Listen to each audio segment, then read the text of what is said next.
Hello बच्चों, let's understand question firstly. देखिए question आपसे क्या बोलना चाहता है।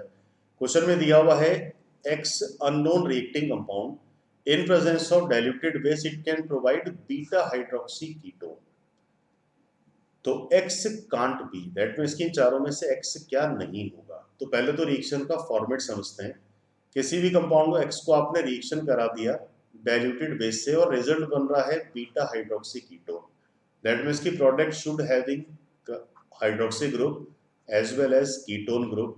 तो दैट मीन्स की ओवरऑल इन सारे सेटअप से देखा जाए तो कंपाउंड में किस रिएक्शन या किस मैकेनिज्म की हम बात कर रहे हैं, एल्डोल की, क्योंकि एल्डोल में न्यूक्लियोफिलिक एडिशन होगा।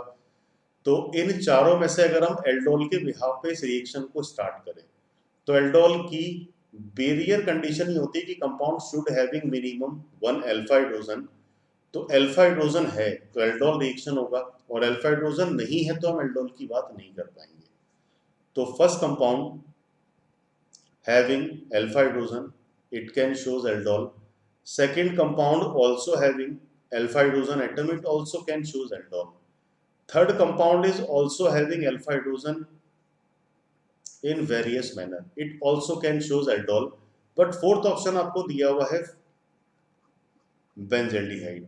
तो benzaldehyde there will be no alpha hydrogen atom, and no alpha hydrogen atom के बिहाफ पे करा सकता है कि no possible aldol reaction is possible.